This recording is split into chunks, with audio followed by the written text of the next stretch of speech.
Please explain your decision to run for Clear Lake City Council. What inspired you to seek a city leadership position? And these are 1-minute questions. Phil. Absolutely, thank you. Having been here my whole life, obviously I've gotten to see Clear Lake struggle, pretty much a never-ending struggle, and it leads a person to a decision-making, and my decision-making was to the point of deciding to find a relocation idea or to stay and do what I can to make a difference in this community. And having been here my whole life and my family's still here, I feel it's my duty to stay and do everything I can to help bring Clear Lake back to its former glory and beyond. I believe that this has the potential, Clear Lake has the potential of amazing greatness. We are a city that's filled with very positive people, and it's just about a matter of uniting those people. And that's what I intend to do. Thank you.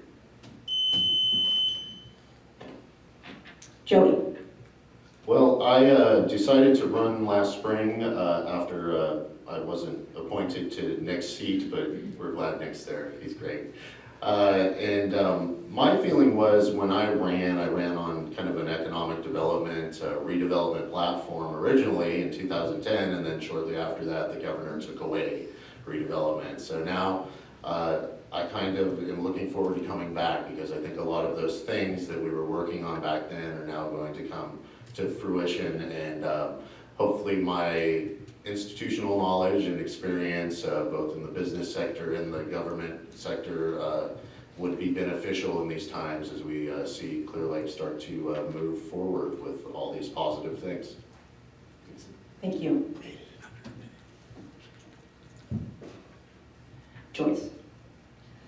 Well, I decided to run again because, one, I didn't want to leave seats open like that, but I think mainly is because for the past 12 years we worked very hard in moving Clear Lake forward, and we're right in the process of really being able to get some things done here, and a change in council can actually stop all that, because contracts have not been signed, and until those contracts are signed, things really can change for us.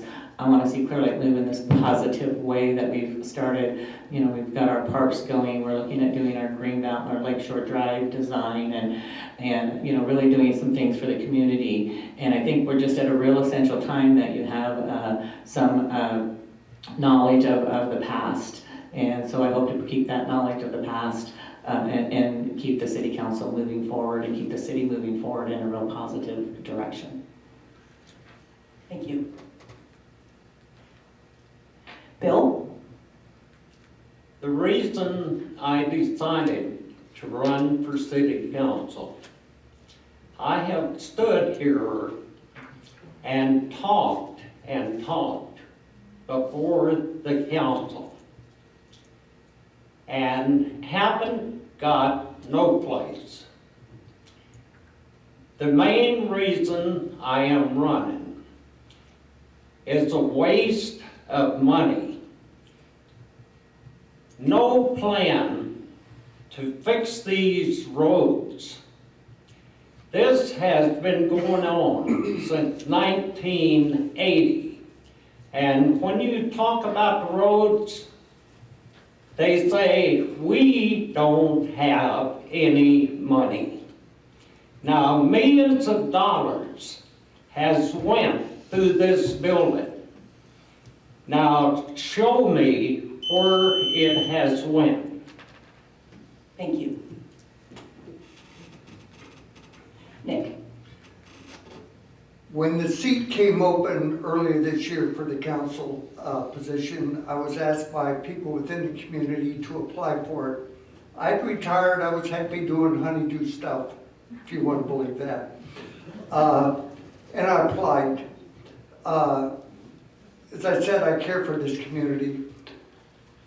We are on the precipice of moving this community forward. We have a great city manager. We have a good city council right now. We have projects in progress with the water park, with other projects going on from Dam Road Extension to the property out by Carl's Jr., the quarter of Lakeshore, Olympic, and Old 53. The city is ready to move forward, and I'm ready to move forward with it and make those projects go. Thank you. Okay, next question. We'll start with Joey. What specific experience do you have, job, life, community involvement, that suits you to lead the city of Clearlake? Well, I kind of touched on that in my opening. You know, there's of course I have the business background originally, but I think I'm really second to none on the public service aspect of it.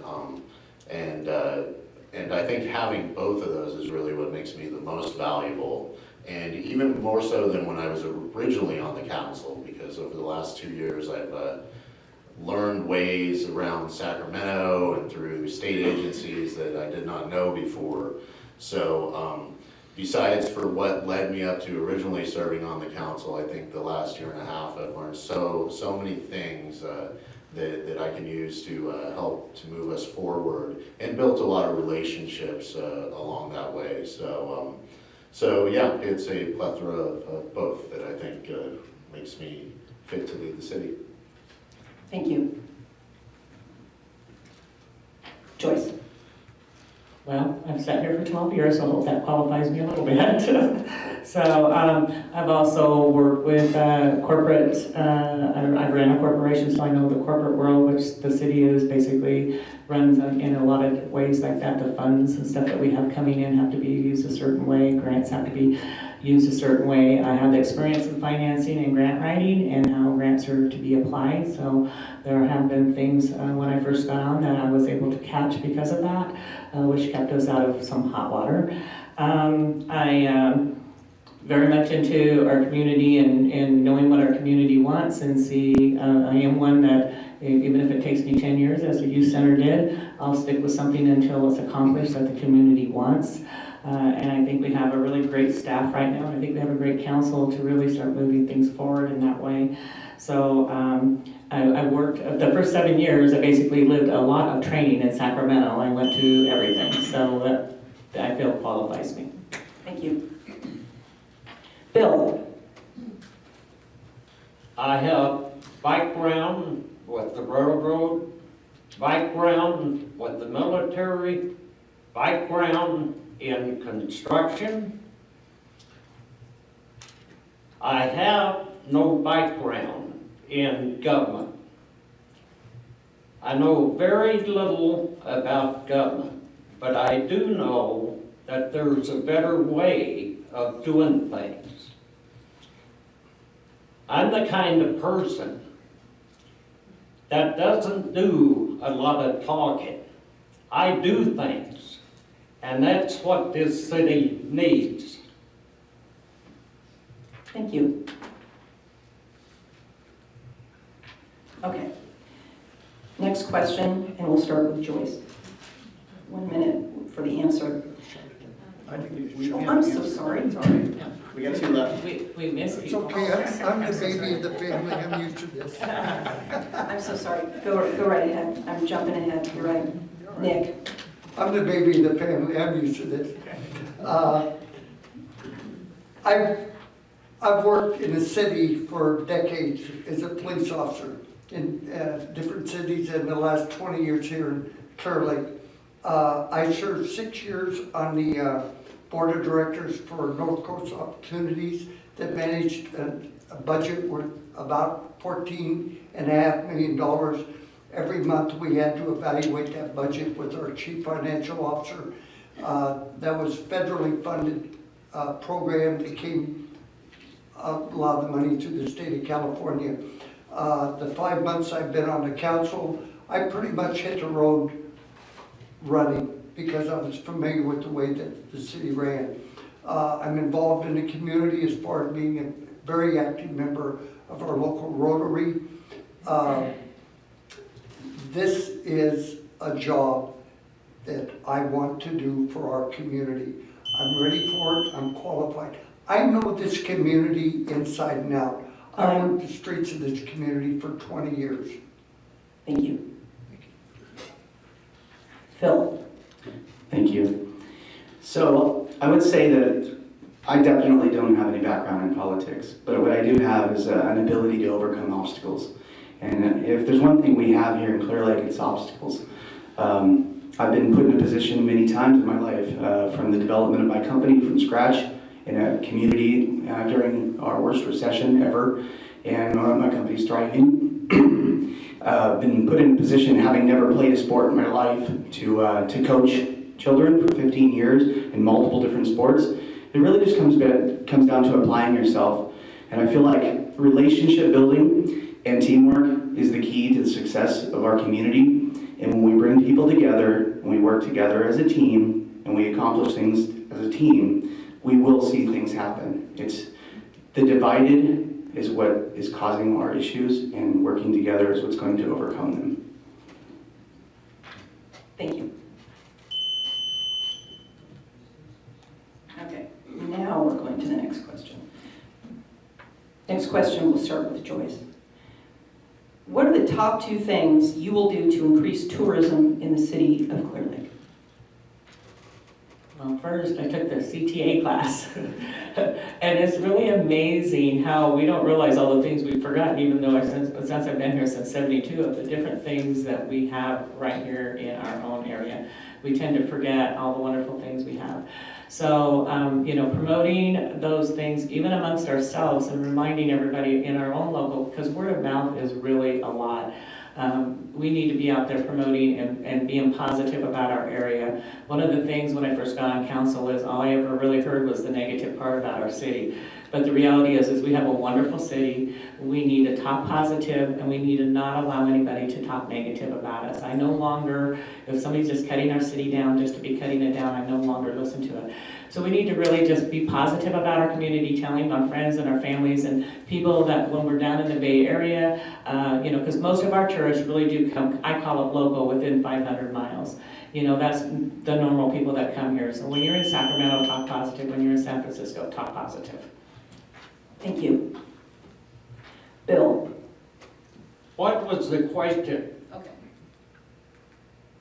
Let me reset that. The question, what are the top 2 things you would do to increase tourism in the city of Clear Lake? I have a lot of plans for the city of Clear Lake. What I'll be looking at is how to put together a road program, how to stop all of this wasteful spending. I have never heard of the city buying somebody's parking lot. The only time you buy a parking lot is when you have an overflow of people shopping. We don't have that. Why are they wasting money buying somebody's parking lot? Thank you. Nick? Thank you. We need to create a positive image of our community. When people enter our community, they come in on Lakeshore Drive, Old Highway 53, or Olympic. As mentioned before, we had the beautification project in place that's going to be put into effect toward later on this year or in the next year. We need to clean up the area that the tourists see when they come into our community. That draws people here. I remember what this community was like when it was the place to come for all of Northern California, like Joyce said, a 500-mile radius. Secondly, we need to promote it, and I know it costs money, but it doesn't take that much in the Bay Area and into Napa County and even up into Sacramento to draw tourists up here to promote, maybe in conjunction with the county, is to Clear Lake, what Clear Lake has to offer. Thank you. Phil? I will lead off from where Nick left off because I couldn't have said it better myself. Our main thoroughfares throughout our city obviously are the first thing that people see when they come into our community, and that has to be a huge focus for us. We have to present ourselves well to people that are coming in, but we're talking about the promotion of tourism, and I think that that's going to come in the form of advertising, as Nick had said, and also maybe trying to encourage some business models that would actually bring people here for the purpose of tourism. We have this beautiful lake, and people can criticize our lake, but it's a very wonderful lake, and we can have a lot of different things that are circled around the concept of the lake, kayak rentals, that sort of thing, maybe even ziplining tours or things. But we just need to encourage the people that come in here with that money and actually give them some kind of a return on their investment. Thank you. Joey? Well, my 12 years in the wine business, I was directly involved in county tourism, building not just one, but 2 tasting rooms up, and again, in one of the worst economies that we ever had. And I was active in the wine industry, and probably the biggest boom Lake County's seen in the wine industry. So I know a little bit about promoting the county. The 2 things for Clearlake, I think, is luring those types of businesses that are going to be tourist friendly and businesses tourists desire is very important. That's one. Number 2 is following through with the Lakeshore Drive corridor plan. That was something that derived from an APC meeting with Terry Parsons and I. We brought it to the council, we went forward, and we have a great plan to execute on Lakeshore Drive. But now it's kind of went stagnant, and I think now that we have our redevelopment bond funds available, I think it's time to look at what projects in that plan we can prioritize and make Lakeshore Drive attractive for tourism. Thanks. Thank you. Okay, the next question will start with Bill. And at any time during these, if anybody needs the questions repeated, don't hesitate to ask. So, on this fall ballot, there will be a total of 9 local ballot measures. Not all of them will be on the ballot in Clearlake, but one that will be Measure V, which is a tax directed at fixing roads. So the question is, how can or will you promote passage of Measure V? And that's the tax for roads in the city of Clearlake. How will I do what? How can or will you promote passage of Measure V, which is on the ballot to improve roads in Clearlake? Well, totally, I don't think that is a solution to the city. I think what they should do with this is be honest with the public. Now, the way I see this, they're saying all the money will go towards the roads. You're not looking at administration costs, engineering, attorney fees. There's more to it than that. Now, if you're going to promote something, you have to be honest with the public. Prop P wasn't honest. Thank you. Nick? I support this measure for the road tax. I happen to live up in the avenues. I don't mind a dirt road. I was raised on a farm and lived on a dirt road. But my road looks like it came under mortar attack last night. It affects our budget by repairs of police cars. There's places ambulances, fire trucks can't get to. This is a well-written measure. It is airtight. It's like Measure P that came into effect a year or 2 before I came up here. I was paid as a police sergeant out of Measure P. Nobody can touch that money. Every city manager, with the exception of the one we have now so far, is trying to get that money, and nobody can, it's airtight. This one is written the same way, it goes for roads, nothing else. No personnel, no nothing. It's a great ordinance, we have to have it. Our roads are deteriorating and it's costing the city money. Thank you. Phil? Thank you. Was actually on the ad hoc committee that helped to formulate Measure V, and I'm 100% behind Measure V in its entirety.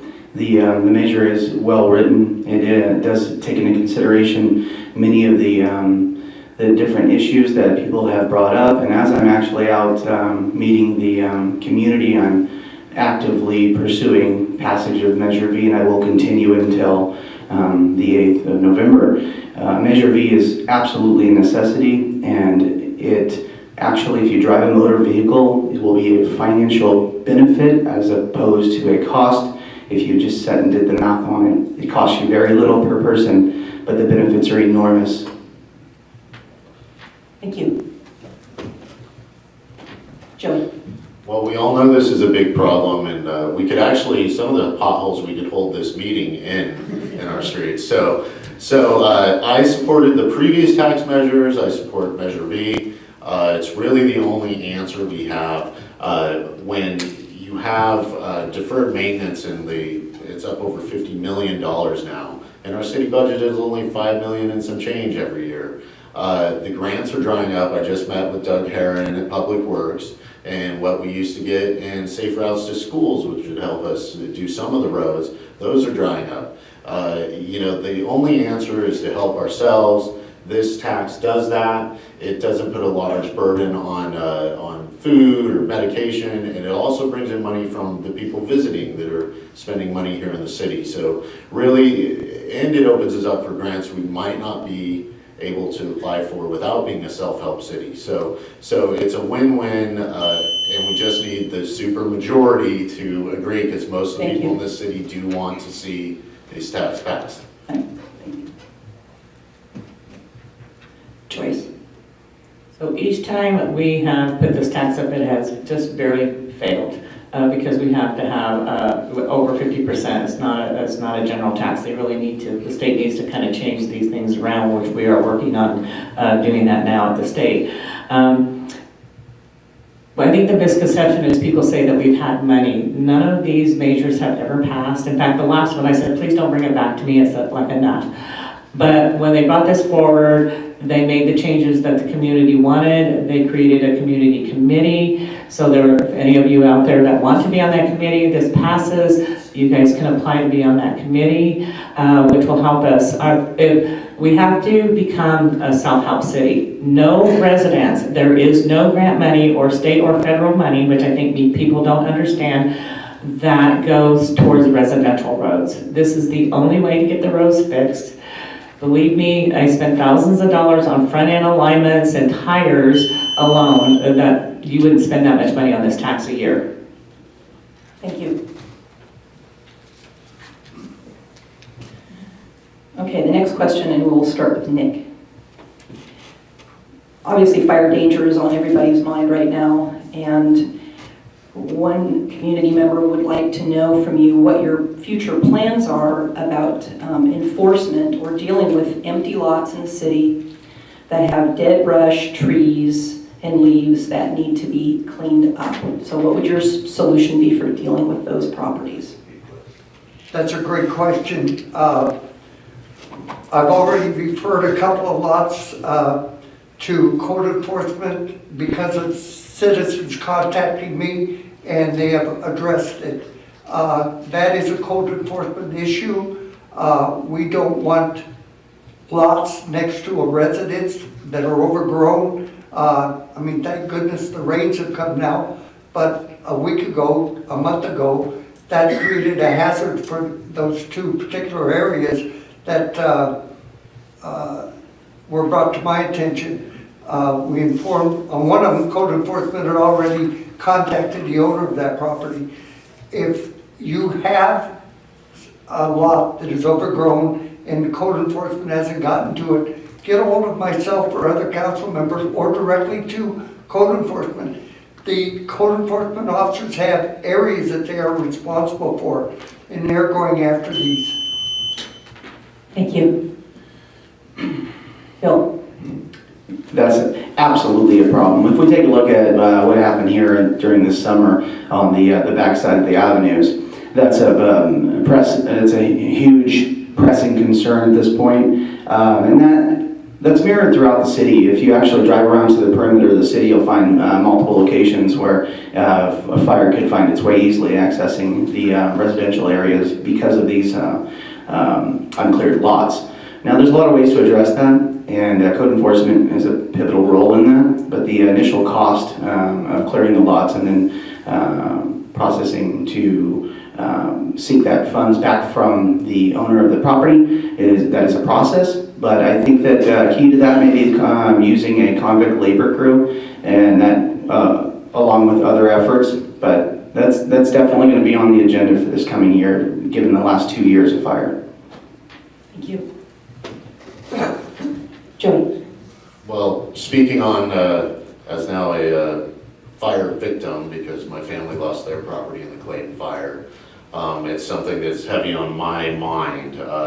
And I do agree that it is a key with code enforcement. Right now, they're really prioritizing different weeds they're going after. But as soon as we get that taken care of and get the industrial grows out of the city with cannabis, maybe it's time to use more resources to make sure that we're fire ready. Also, in addition to that, I think it's really important that we have all of our systems updated as far as reverse 911.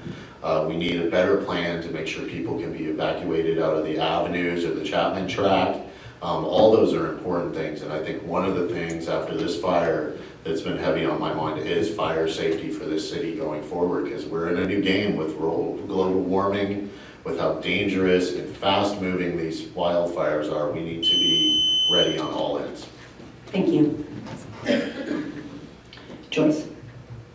Well, it just so happened that it hasn't been that long ago since I actually went to our city, new city manager, and we used to have somebody that used to send out the notices for us, didn't cost us anything, and for some reason that stopped, and I'm not quite sure why, but so basically as we're looking into seeing if we can get somebody to actually send out the notices. They do a lot of the processing for us, and then of course if most people are just, some of them don't live here, they don't realize how high their weeds have gotten, sometimes they just need that notification, don't forget. But it needs to start early. You know, we need to start making sure that our weeds are down. You know, we need to start cutting those down, because you don't want to do it in the heat of the summer, because you cutting can actually start a fire.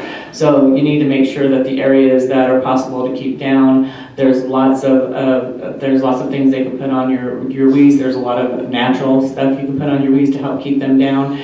So, you know, I think a lot of it is giving information to people of when they need to cut and what's going to happen if they don't. Thank you.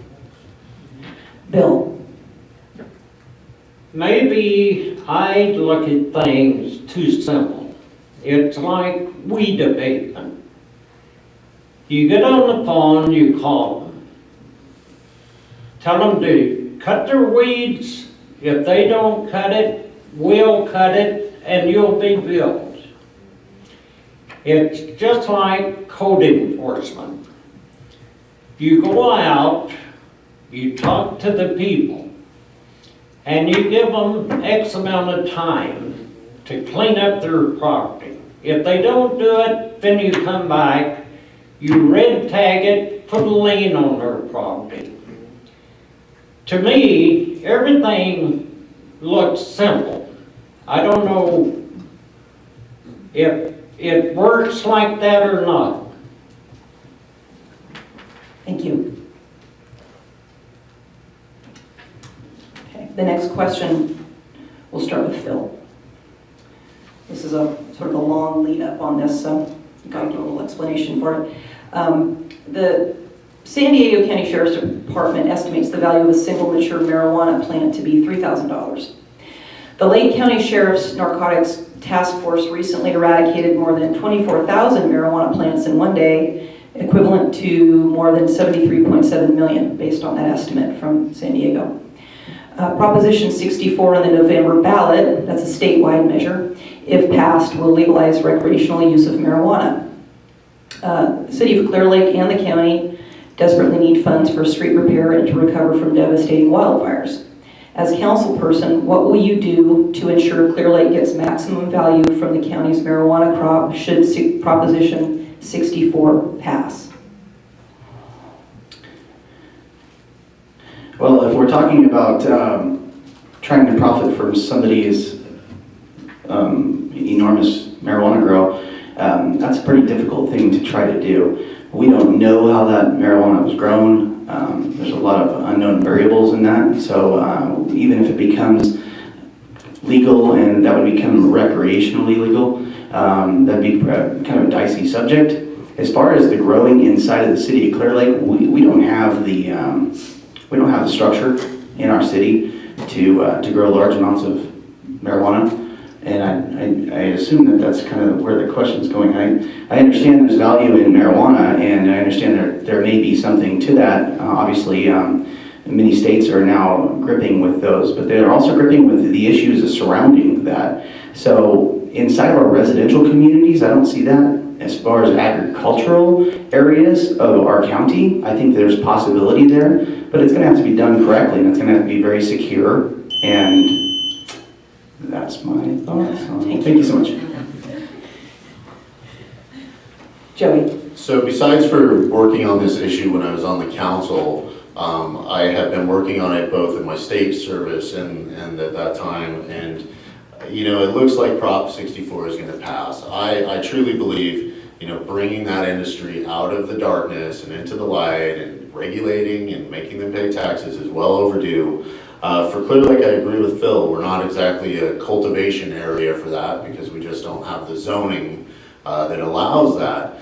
But we can be so much more. There's going to be so much industry around cannabis and what it does from packaging manufacturers to distribution to all the things. I've seen it in the wine business. Like a good example is American Canyon. There's not a lot of wine grapes grown down there. There's not a lot of wine produced down there. But that's where the corks are produced. That's where the labels are made. That's where you see, and they are booming. American Canyon is booming right now.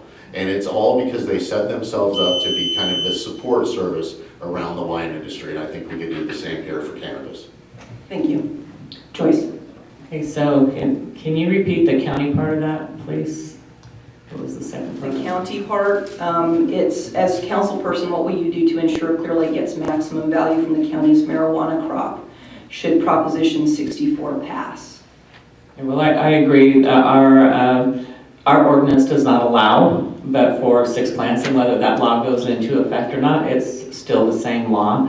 And so what we would be able to do is, like Mr. Lewis here has said, is to have other things that it ties into that, such as creating some, that'd be a good thing to have some factories here that produce the bags that they go into or the bottles they go into, and some of the manufacturing parts. But as far as the growing part and getting any taxes off of that, that will not happen. We have our ordinance in here. I mean, there can be more dispensaries here. According to our population, it's 1 per 5,000. So as our population grows, our marijuana shops can also grow with that. So there would be taxes coming in from that portion of it. So hopefully it will create jobs in our town, but it would not create the growth in our town. Thank you. Bill? This country will have to go through the same learning process as Germany did. Years ago, Germany voted in marijuana. All of a sudden, everything went dormant. Everybody run around smoking a joint, eating, and Germany had to do away with it. Now this country here is jumping right into it, the same thing. Thank you. Nick? Well, I think it is going to pass, and I think the people of the state of California are gonna be shocked at the results of it. If they look at what has happened in Colorado with certain kind of crimes that have already increased, the use of other hard drugs that have increased in the juvenile area, where, you know, marijuana is not like it was when those of us of a certain age were younger. It's much more powerful now. It's going to create much more problems, but it's going to pass. We as a council need to address that problem. Are we going to get anything from the county cut? Are we going to get a cut from that? I doubt it. I don't know that I'm aware of. I don't know what's in place on it. I have to be honest. But we're going to face new problems, and I think the council's going to have to be ready for that when it comes. Is code enforcement going to remain where it is? Or are they going to have to move maybe their time from where they are over to another part of the city? Thank you.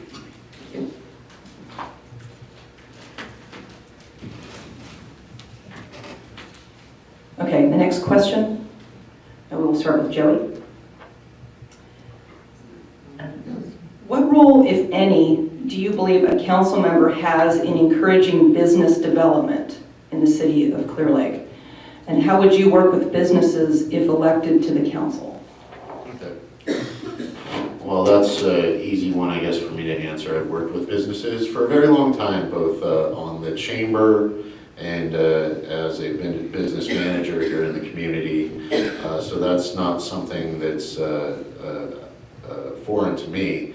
But the key with Clearlake is really our city manager is also kind of our economic development person too. And from what I've seen of Greg Folsom, I think he is outstanding at that. So I definitely would give Greg as much support as he needs as a council member. And like we just talked about, you know, the economy is changing, and we need to make sure that policy-wise we move Clearlake forward in a way that embraces new opportunities and new business to fill our coffers and create jobs and do all the good things to provide services to you nice folks. Thank you. So can you repeat that, Elizabeth, before? Sure. What role, if any, do you believe a council member has in encouraging business development in the city of Clearlake? And how would you work with businesses if elected to the council? Thank you. Okay, well, I do this already. So one thing that I do as a council member is I go and take pictures of our empty lots that I feel would work for a business. I normally come in and talk to our engineer. I haven't done it since the fires, but that's what I do. I can take a picture over here and I'll go and say, what can they put here? How many parking spots? And then I try to contact different developers that I've met over the years to see if they're interested. Unfortunately, with everything in the economy that it's been hard to do that, but I think that's just one of the things that we can do. And we have a really good staff, probably the best staff I think that this city has probably seen. And I am very confident that they can. We have the chamber that is, really helps with, like I said, sometimes we have to promote ourselves by talking good and positive about ourselves, which businesses will want to come when they hear people talking positive about us. So once we get our green belt done in our park, which I think represents us the most, I think we'll bring in businesses. Thank you. Bill. What I see, the city has a pretty sharp young man, the city manager. And I think the council and the city manager could put together some good programs for the city of Clearlake and stop wasting all of this money on things that mean nothing. Put the money to use. Promote services. Fix these roads. I mean, there's a lot of things. Clean up Lakeshore.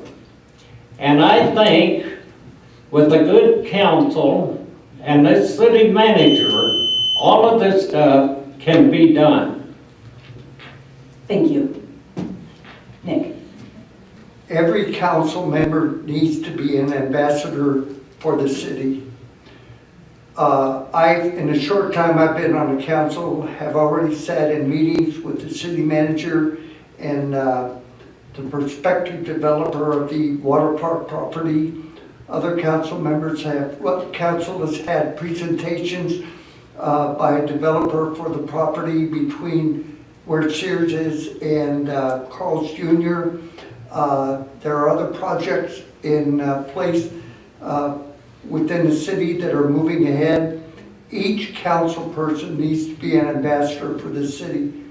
It was brought up before about, I think by Joyce, that we each need, not just council member, every citizen needs to reach out to everybody we know to encourage people to come to this community, whether it's business or residential.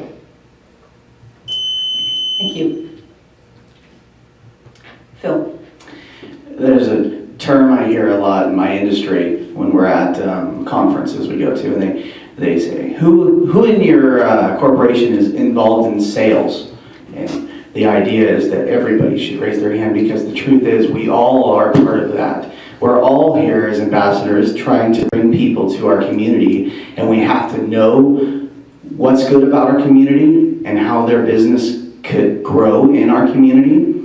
And I think we have a lot of really nice business models right here in Lake County, and I think we're just maybe not going out and pursuing them and asking them to develop and grow their businesses into our city. And then we have businesses that are currently in our city, and we can use programs which we once had and we've actually gotten rid of, but we could bring back. And I believe we used block grant funding for that, and we actually provided loans to businesses within the city to help them develop. And that's something that we need to do, and that's a handshake protocol there. That's allowing us to go to them and say, listen, we're willing to help you. Thank you. Thank you. Next question. And I want to be kind of careful how I ask this, since we have a couple city council members, but we'll begin with Joyce. The city's airport property is currently being considered by a developer for a new project. What forms of development do you consider appropriate for the airport property, and do you think developing that property should be a priority? Well, as we all know, that property has sat there for many years. It's not doing us any good, not being developed, so yes, it definitely needs developed. One of the things is when I was on council, that was one of our first projects that we started getting, ideas on what to do, and we had town hall meetings, and we had developers come and they did their presentation, and what the community said they wanted was basically smaller businesses, some smaller businesses, entertainment area. They even considered maybe small businesses with apartments on the top. We all know that there needs to be a main store there. Whether it's Safeways or, Kohl's or whoever comes, it is definitely not going to be a big box, but I do believe it needs to be developed because we're not getting any taxes from it. It's not benefiting us any at all.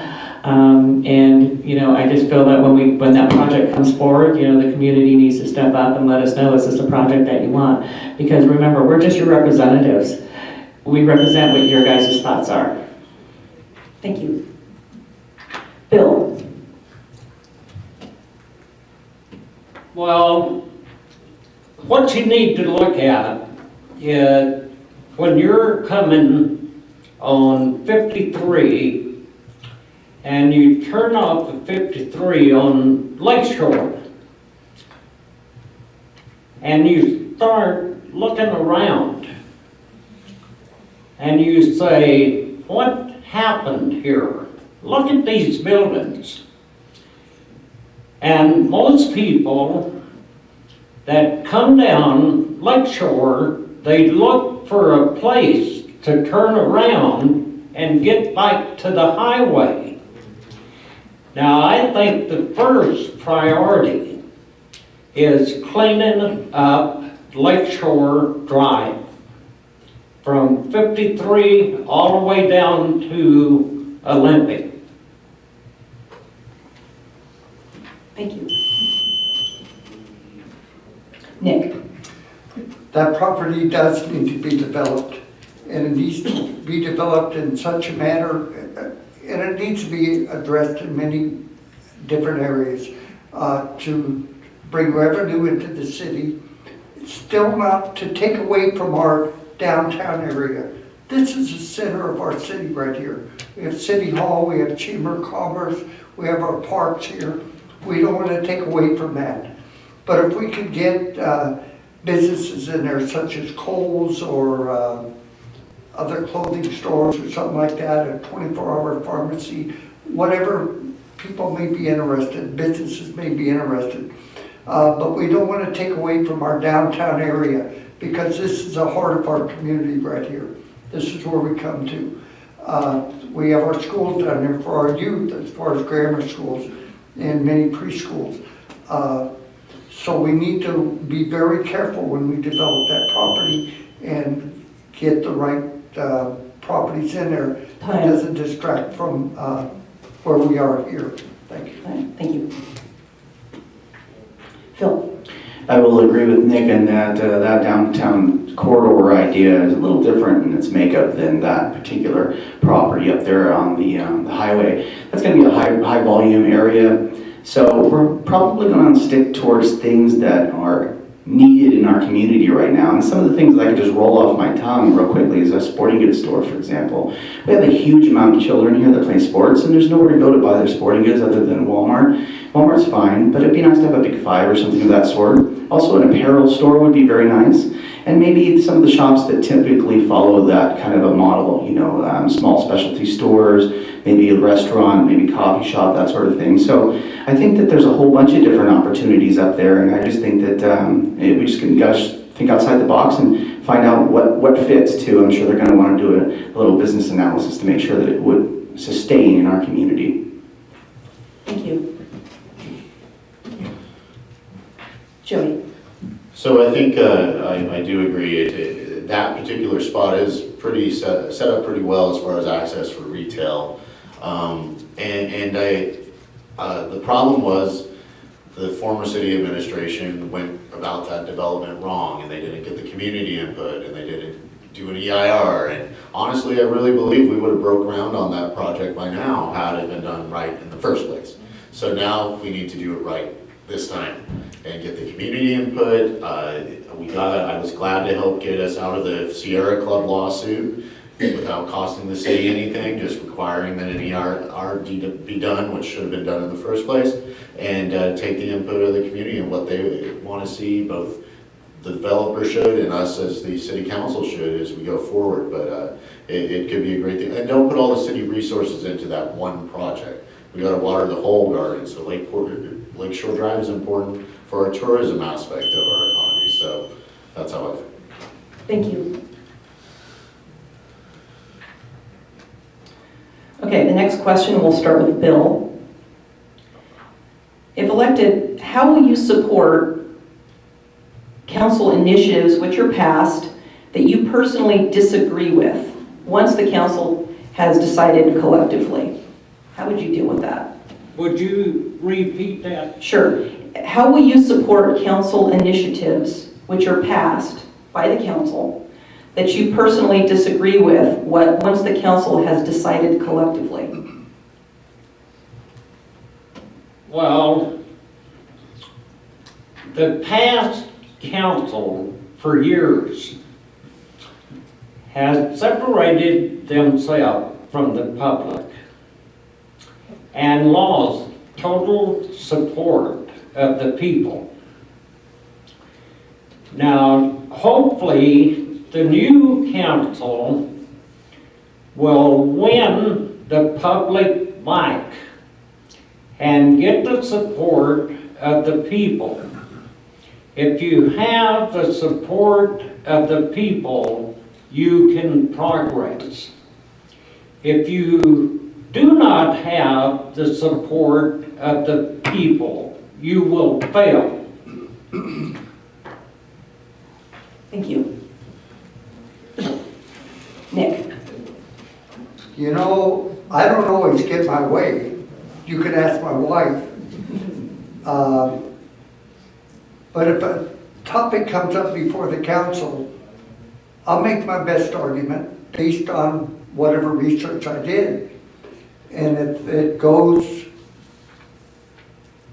in opposition of my best argument, then that's the way it is. Then I'll support the majority, because that's the way it's supposed to be. That's a problem with our government back in Washington.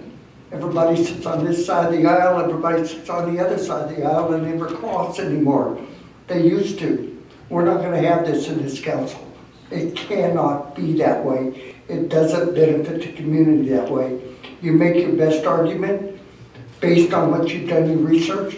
If it doesn't go your way, so be it.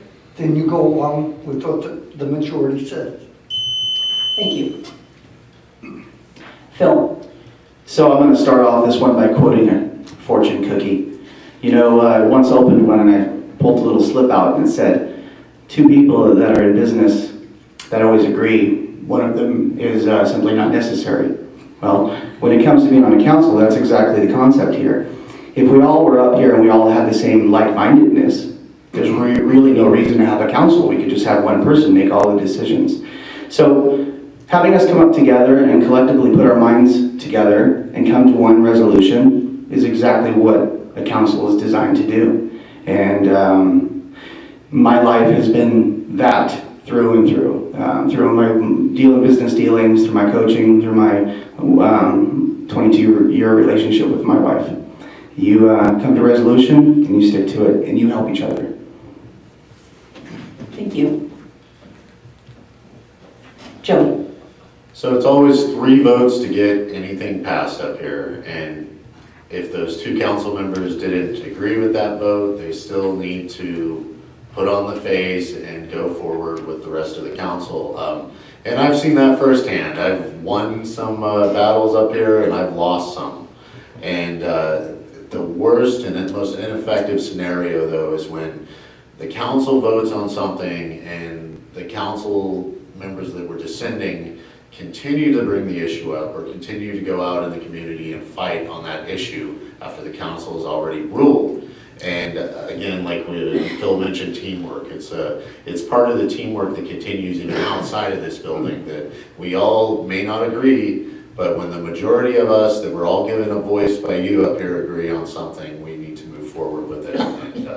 And yeah, I've already experienced that, so I don't have to say more. Thank you. Joyce? Well, this has definitely happened to me many times over the years. Lots of controversies have always come when you sit with 5, different minds up here for a reason. But I'm going to use the scenario of the airport properties, and that was brought up. I voted no on that. I was the only one that voted no on that because I wanted an EIR and I wanted things done, and I researched the laws. It passed. I didn't go around saying, that I didn't support it. In fact, I was on the radio, and one of the questions was, well, you voted no on it. How can you sit here and support it? Because the council decided to move forward with it. You state your opinion. You may not always agree, but once the team makes a decision, I have always stood by their decision. I don't go out and say anything different about, unless somebody asks me, did you vote no? Yes, but the team made the decision to move forward with the team. And you just stick that way. If you don't have a council that does that, you have the wrong council sitting up here. Thank you. Okay, next question, back to starting with Nick again. In order to arrive at thoughtful conclusions about issues brought before the council, how much effort will you put into consulting other leaders inside and outside the city? My life has been built on making decisions, my professional life and my private life. I don't have all the answers. Anybody that says they do is BSing you, and they're a damn fool. In this particular scenario here, in this position, I would go to staff, I would go to community leaders, I would go to people within the community who would have knowledge on it, professional people, working people. There's people out there who who have worked all their life and never made a ripple as far as leadership in the community, that have more knowledge probably in their little finger than I've got out of all the years I put in law enforcement. They may not, I was good at what I did, but I'm not always good at what I didn't do. So you have to reach out to people in order to make a decision. And I just one more. If you don't do that, you're not doing your job. You're not fair to your community. You're not fair to your fellow council people. Elizabeth, if I can have you read it just one more time. Sure. Thank you. In order to arrive at thoughtful conclusions about issues brought before the council, how much effort will you put into consulting other leaders inside and outside of the city? Absolutely, the position on the dais is not the end game.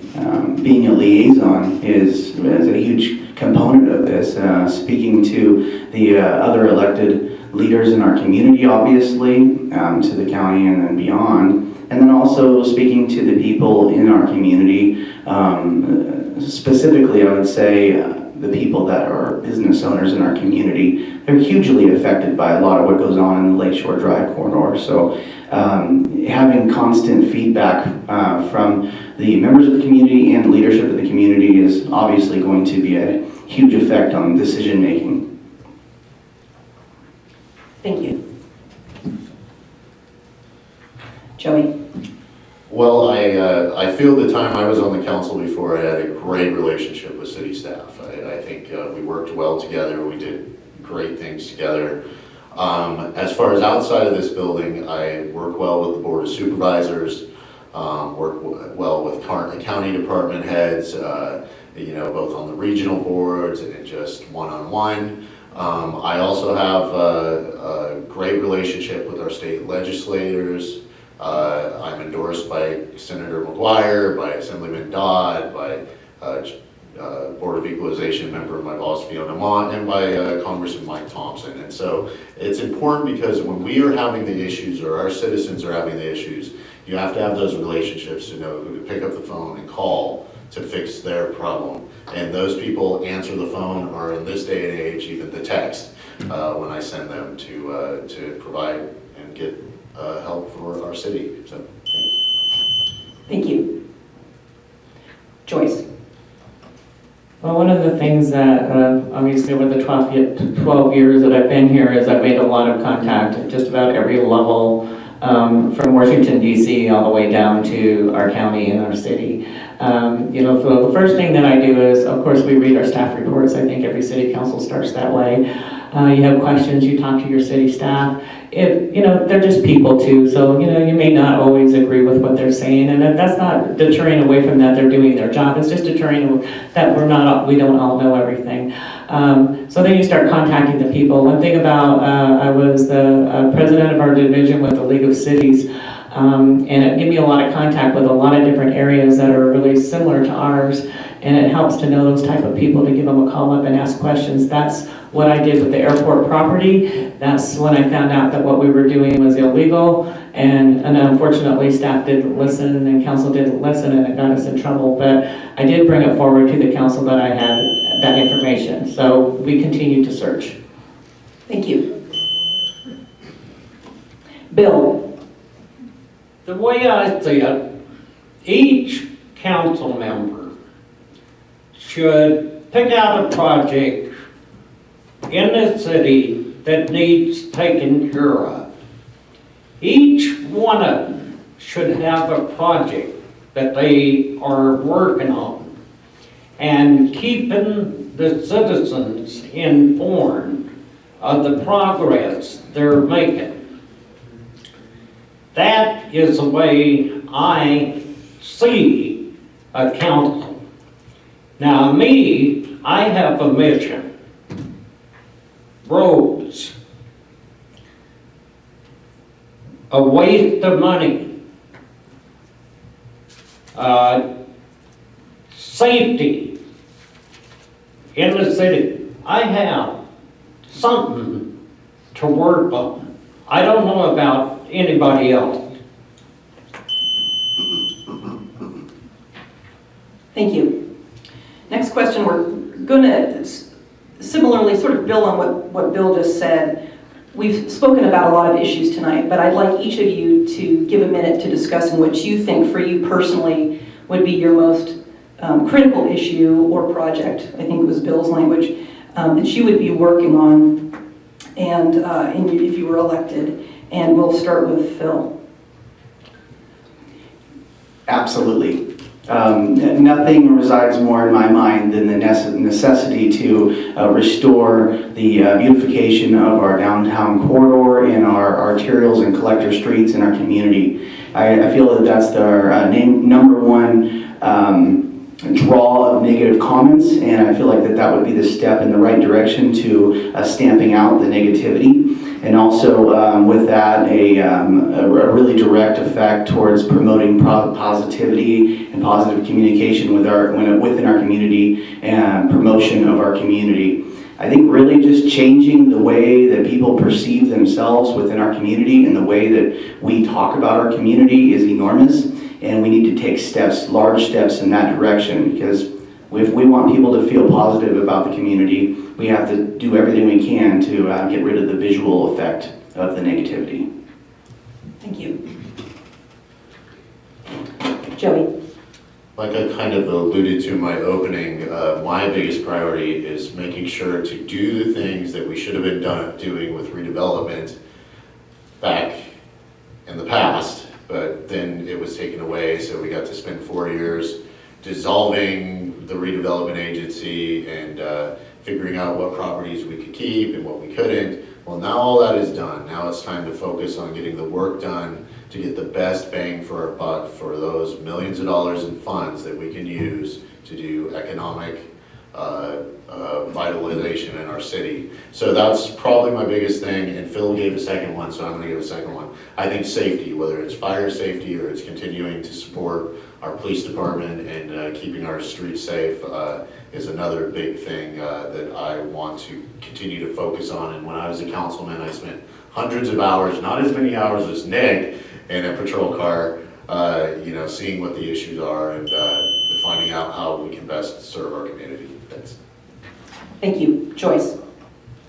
We already kind of know that big projects are going to get done by our city staff and by the council at whole. My personal project, of course, has always been the kids. Working on getting the youth center really vital to our community, funding coming into that. The park has been something that's been a passion. I've been wanting to move that playground from over by the water and that main road over to this area. So for me, I think I'm going to stick with really working hard to make that a park, a safer park, and getting our kids a place to go and be safe after school, activities for them. I'm also working with the school now. We just met to try to see the safety for around the school of drop-offs and pickups. So to me, right now, my main focus is going to be on making an area for our kids to be safe after school, have something to do on the weekends, and a safe park, safe crossing at the schools. Thank you. Bill, your project. What was the question? The question was sort of building on what you said last time. There are a lot of big issues we've talked about tonight. What's the single most important issue or project that you would work on if you were elected? Well, my main concern is the roads, services, cut waste, take this money that the city is wasting and put it to good use. It's just like me. I don't even need the medical program. I don't need the money. I have a good retirement. I have medical. I don't need this stuff. The reason I am running is to try to change city government and make it work for the citizens. Thank you. Nick? Two areas. One, we need economic development. We need revenue. If we don't have revenue, we can't move forward. We have to have the money in the coffers. We need to develop the water park project. We need to develop other projects that are going on. Like I mentioned, the one between Carl's Jr. is an example. There are others going on. Carl's Jr. and Sears. We need to encourage other businesses to come into our community. Secondly, we need a proactive and fair code enforcement / public safety. If you clean up the streets and clean up a neighborhood, you discourage illegal activity. If you have a clean neighborhood, the dirtbags don't want to live there. They don't want to grow their dope there. Time. Thank you. Excuse the term, but that's what they are.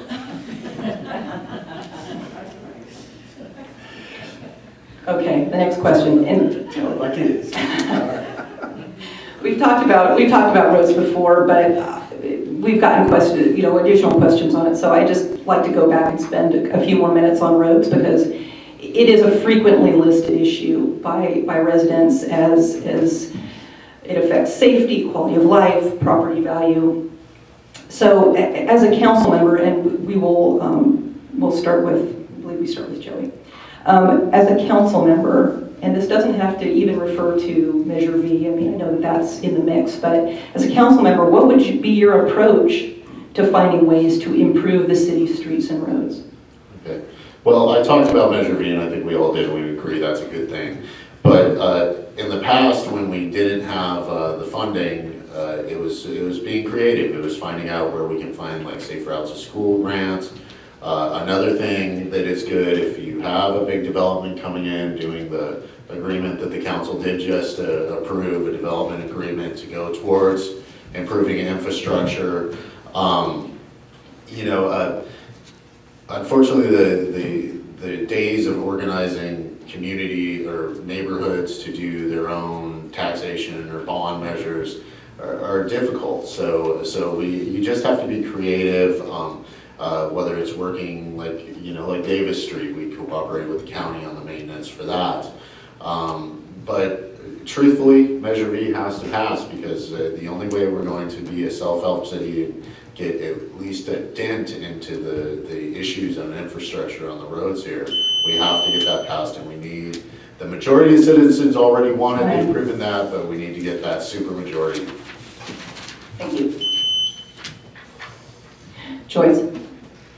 Well, let's say the tax doesn't pass. And guess what, guys? We're going to be in the same situation we are now. We've looked for money. There's your property values. People say you get our taxes for our property, and I don't know if people realize that Clearlake only runs on taxes. That's what we run on. We don't have all these other facilities to draw money from. So in order to provide the services that are necessary for our community, a lot of those taxes have to go to that. So there's really not that much. It costs over $1 million to do a mile of road. Most people don't realize that either, and it goes up every year. It just keeps going up. So if this tax didn't pass, the reality is unless you create a special districts in your areas and tax yourself to pay for the roads, they're just going to get worse. It's been proven fact that they're declining. Just over since I've been on city council, they've declined a lot, and they'll continue to decline. So there's really the only two ways that the roads are going to get fixed is either pass the tax where everybody pays and helps, or special districts. Thank you. Bill? Well, to raise property value, first of all, you got to start cleaning up things. If you look around the city of Clearlake, you see yard sale signs sticking on posts every place. You see shopping carts. I mean, these people that hang up these signs. It has their address, their telephone number. You know, the city, all they have to do is get on the phone and call them and tell them to come take it down. And figure out a way to get together with the businesses to pick up all of these shopping carts that are scattered all over the city. Thank you. Nick?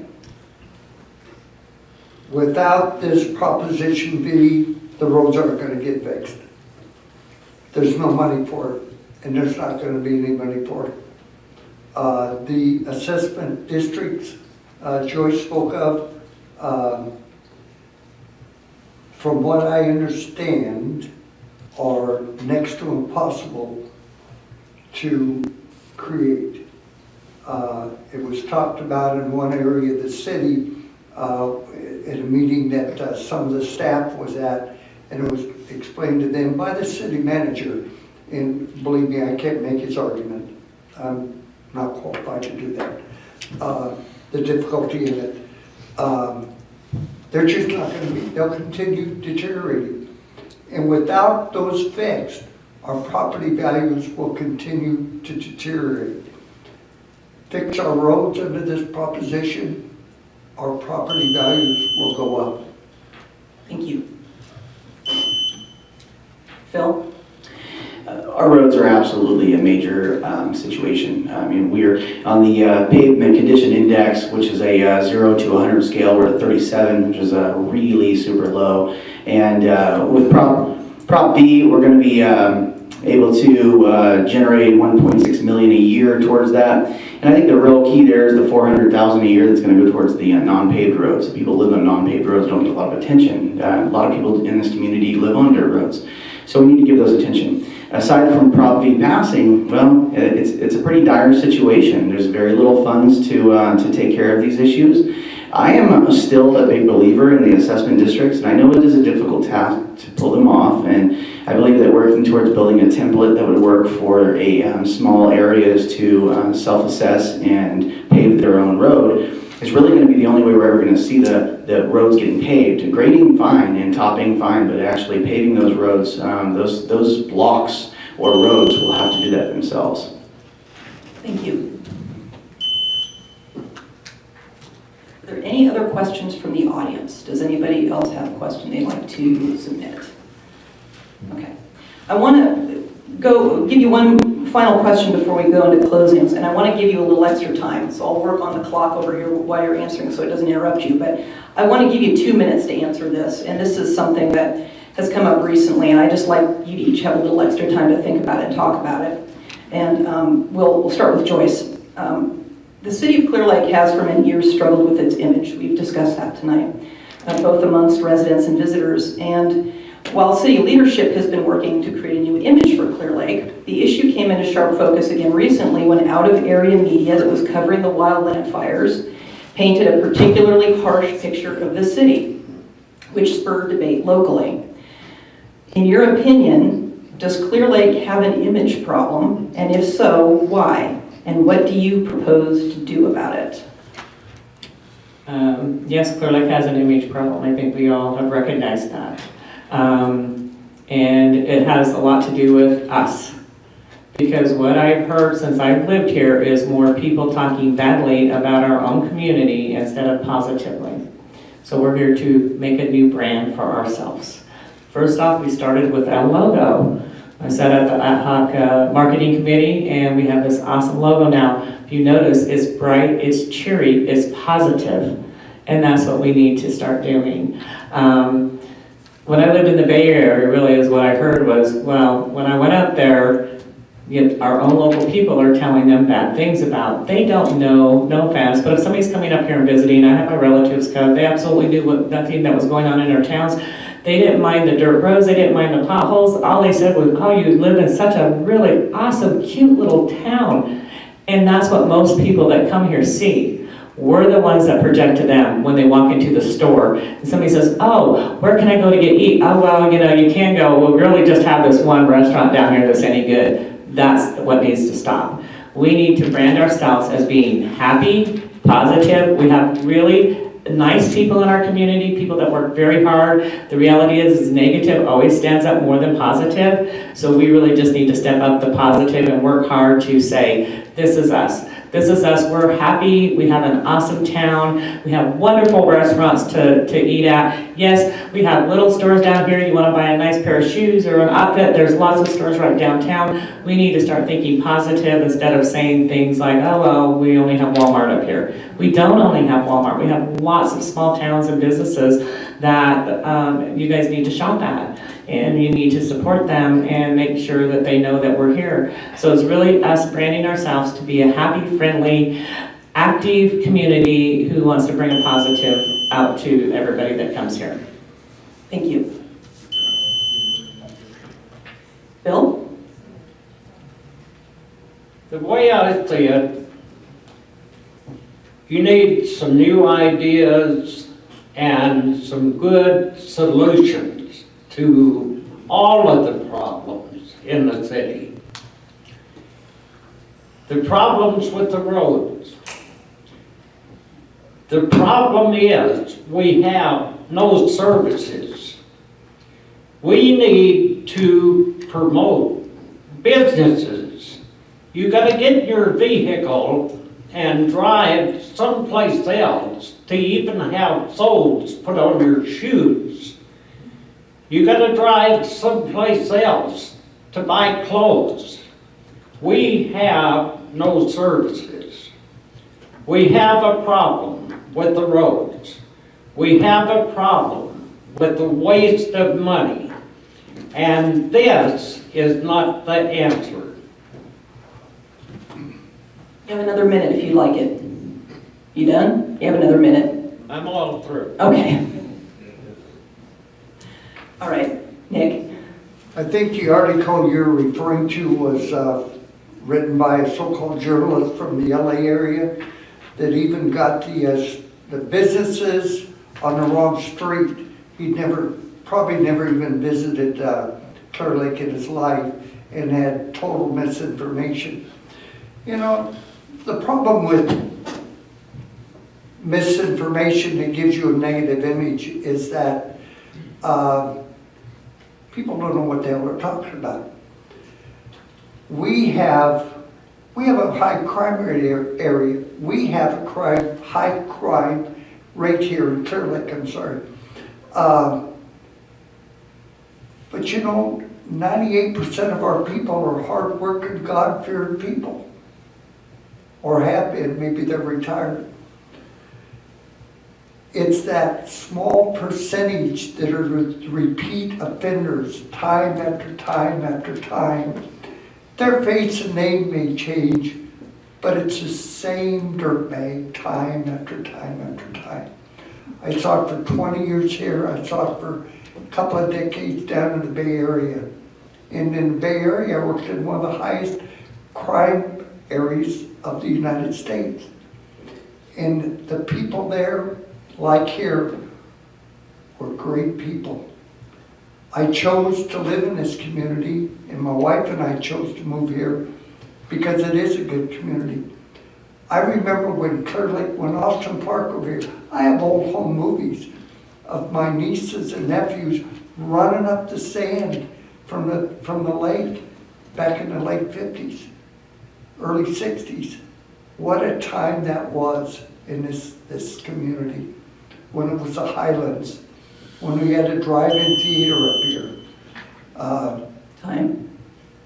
And we want to come back to that. Thank you. Phil? Having grown up in the city of Clearlake, I definitely have a clear image of what that's like.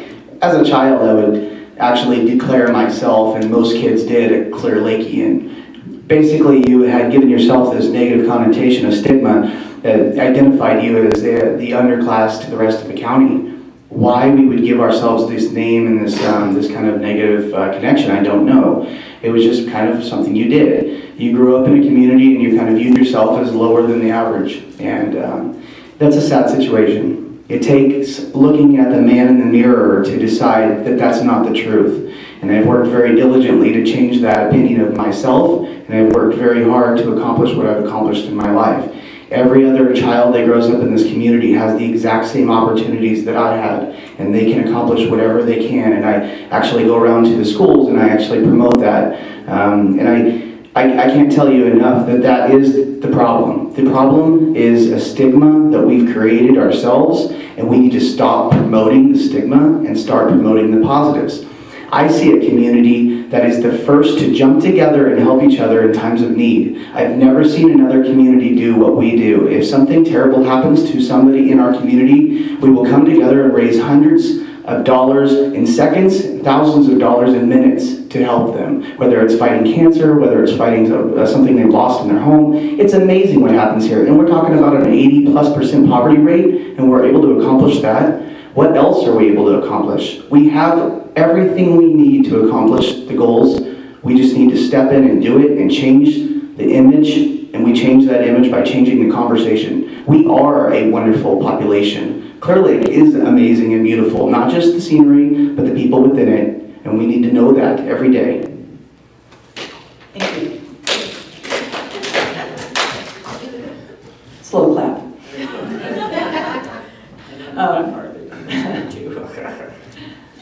Joey. Ditto Phil. Yeah, we do, and I think it is like everybody's kind of said, it's kind of us amplifying it more than really the world sees. Of course, the media is going to come in and report on negative things because that's what sells publications and gets online registration. But when I was in the business, I had the opportunity to entertain everybody from chain store executives to national wine writers, and I would be their tour guide while they were here.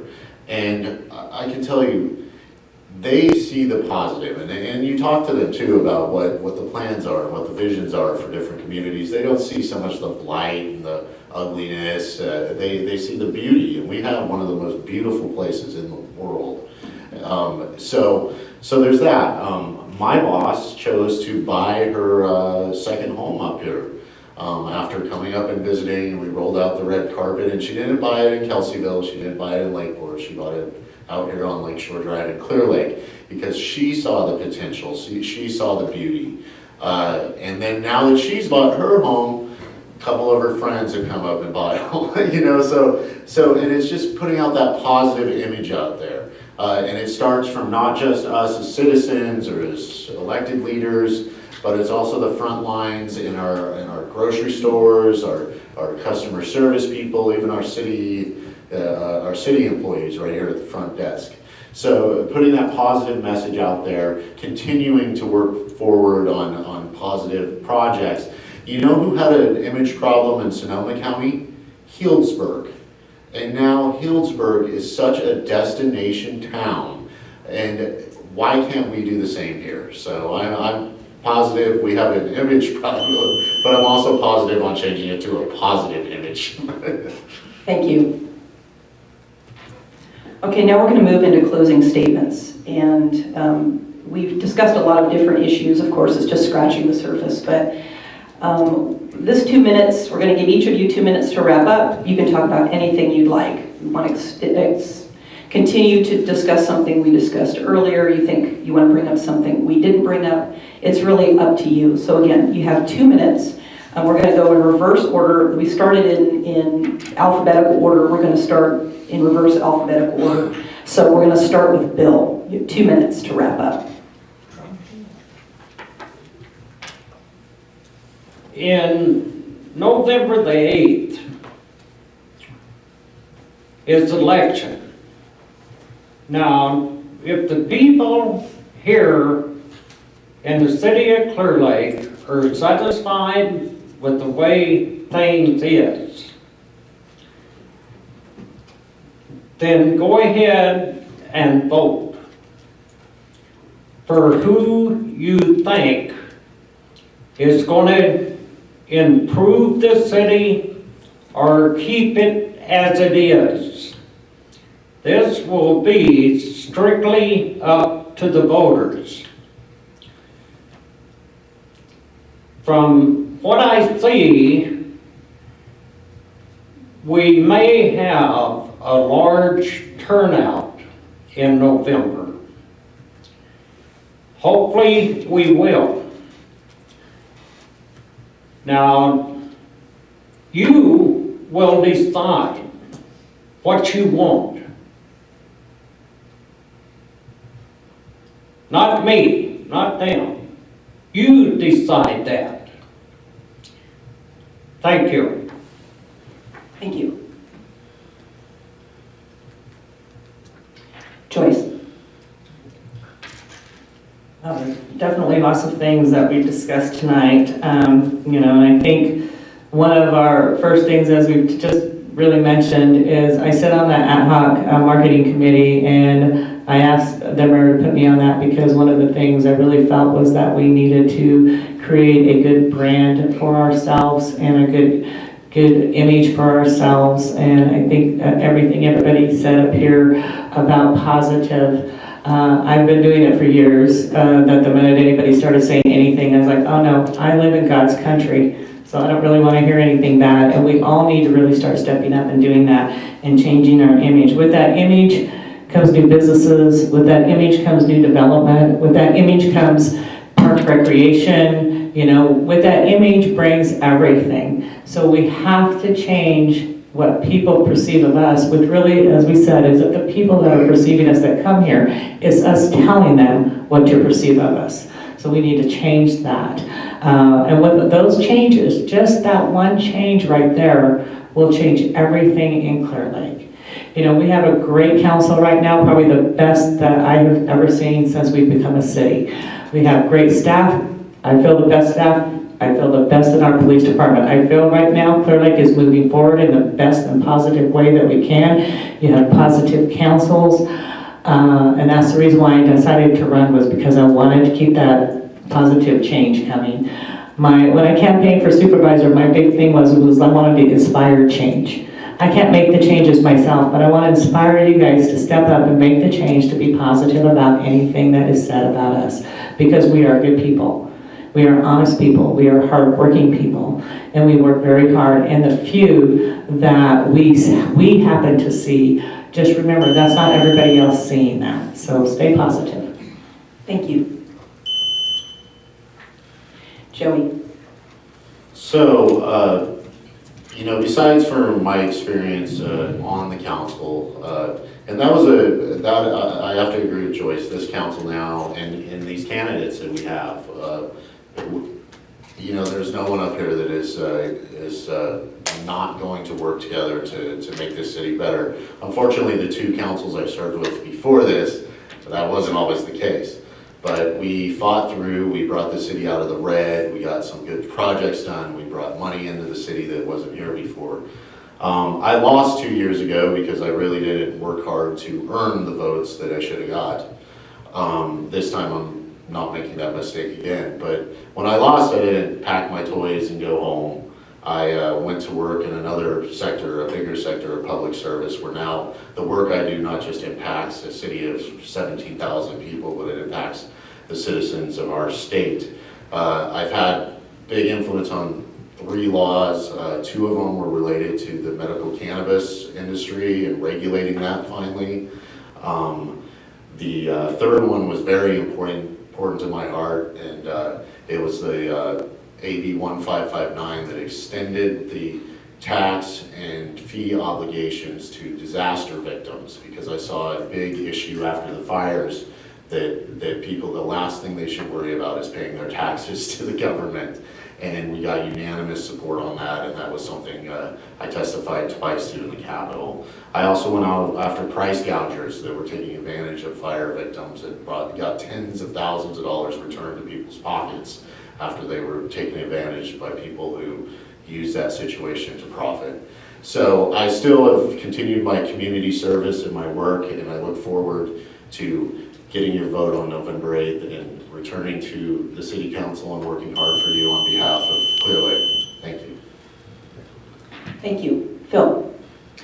So Obviously, I've throughout my lifetime, I've been involved in a lot of community efforts. Whether we have something as small as a flood, which was kind of more prominent back in the 90s, I was involved with Red Cross on that, from the recent fires we've had, and the swiftwater flooding of recent years. I'm always involved in something, so I have come to the conclusion that this is just my calling, and I have to be here and I have to do this, and so this is where I find myself up here talking to you all. I look forward to being elected November 8th, and I, once elected, will be working very hard with city staff, the other elected leaders, and our community as a whole to provide the highest level of benefit to our community that we can. And if I don't do that, then I'm a failure. In my opinion, I'm the biggest critic of myself. I will do everything I can to accomplish these tasks that I set for myself and for our community. And I just hope that I can bring my zany form of humor and drive and ambition to this community in a public forum. Thank you. Nick? When I was approached earlier this year to go for the appointment for the vacancy, I told an individual, well, I'm not a politician. And boy, I was cut down right then and there. He asked me what I'd done for my entire career, and especially the last 20 years. And I said, well, I was a sergeant. And he said, well, mainly what'd you do? And I said, well, I was a division commander. I took care of detectives, property evidence, the volunteers, animal control, and went on through it. He said, well, you're a manager. You're a middle manager. He said, you're not a politician. That's not what I'm asking you to apply for. I want you to go up there and help manage the affairs, the business of the city. Don't be a politician. That's somebody who blows smoke up, you know where. I've spent a career putting cases together, dealing with facts, making decisions, be they from homicides, which I've done a few in this community, down to the poor guy that's had too much to drink and is staggering down the street. You have to put a case together to take it to the district attorney, if such is the case for that latter. And you have to do your research, you have to know your laws, you have to know how to put it together. And that's what this job is. You do your research, you put things together when it comes to you. You study what staff has given you. As I said before, you go out in the community. I see businessmen here. I see workers from the community here. That's who you speak to. And you put it all together. Fine. Thank you. Sorry about that. That 2 minutes can go quick. So that brings a close to our forum. Thank you all for being here tonight. Nick, Phil, Joey, Joyce, and Bill. Remember, they are going to be featured at a forum on October 5th at Woodland Community College at noon. And thank you to all of you who attended tonight. Thank you to those of you who watched. This will be available for viewing again on our website at lakeconews.com. And I'm Elizabeth Larson with Lake County News. Thank you very much and have a good night. And thank you, Elizabeth. Thank you, Ron, for putting this on.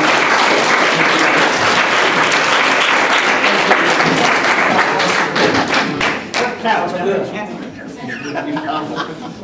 Very good.